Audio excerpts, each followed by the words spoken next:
سلطان محمود غزنوی کا ایک محبوب مشیر تھا ایاز، اور بادشاہ اس سے بہت سارا پیار کرتا تھا، بہت محبت کرتا تھا۔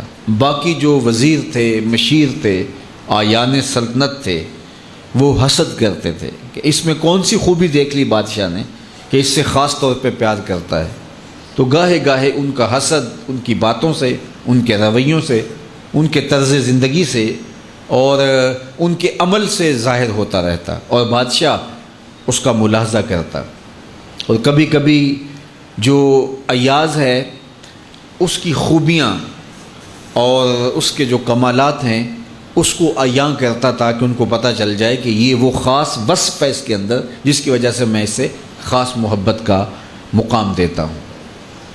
ایک دن بادشاہ نے بڑے دربار میں اپنی مٹھی میں موتی لیے اور قیمتی موتی تالاب میں پھینک دیے، اور جتنے بھی وزیر تھے سب کو باری باری کہا کہ ان موتیوں کو نکال کے لاؤ اور دیکھو کہ تمہارا لباس نہیں بھیگنا چاہیے، تمہارے بدن پر پانی تک نہیں لگنا چاہیے۔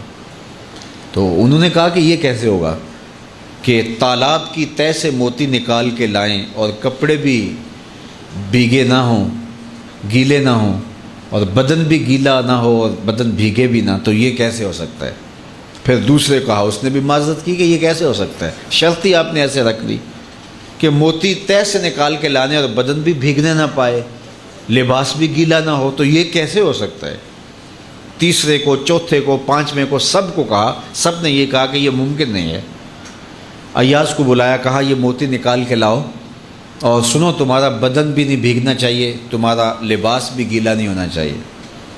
اس نے فوراً چھلانگ لگائی، موتی نکالے، بادشاہ کے سامنے پیش کر دیے۔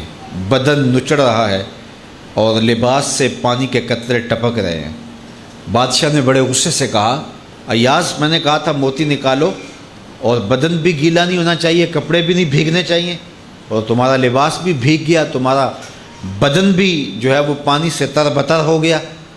تو ایاز نے کہا، بادشاہ سلامت، آپ نے دو حکم دیے تھے، ایک کہ موتی نکال کے لانا ہے، دوسرا حکم یہ تھا کہ کپڑے نہیں بھیگنے چاہیے۔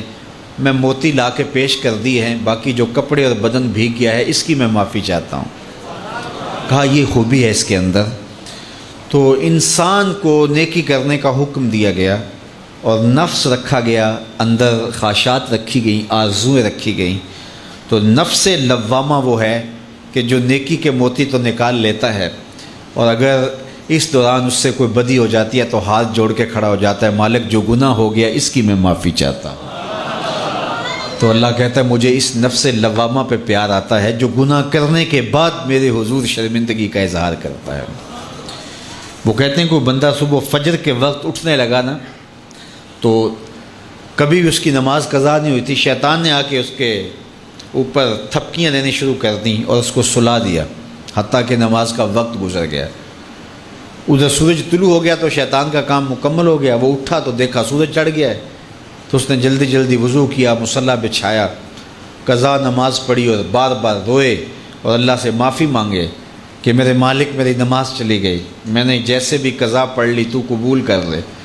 تو اس قدر اس نے الہاؤ زاری کی، اس قدر درد سے رویا اس نماز کے قضا ہونے پر کہ اللہ کو اس بندے پہ اتنا رحم آیا، کہا کہ اس کے نامہ اعمال کے اندر کئی نمازیں لکھ دو۔ اس کا یہ درد، نماز کے چھوٹنے پہ اس کی یہ کیفیت۔ تو اگلا دن ہوا تو ابھی اذان ہی ہوئی تھی کہ شیطان آ گیا اور اس کو کہنے لگا جلدی جلدی اٹھ اور نماز پڑھ لے۔ تو بات یہ ہے کہ جو گناہ کرنے کے بعد ملامت پیدا ہوتی ہے وہ ملامت اللہ کو پسند ہے۔ نیکی کرنے کے بعد اگر عجب پیدا ہو جائے، تکبر پیدا ہو جائے، ریا پیدا ہو جائے، تو اس نیکی سے وہ گناہ اچھا ہوا کہ جس کے بعد ملامت پیدا ہو جائے، جس کے بعد شرمندگی پیدا ہو جائے اور انسان توبہ کی طرف چلا جائے اور اللہ کے حضور حاضر ہو جائے۔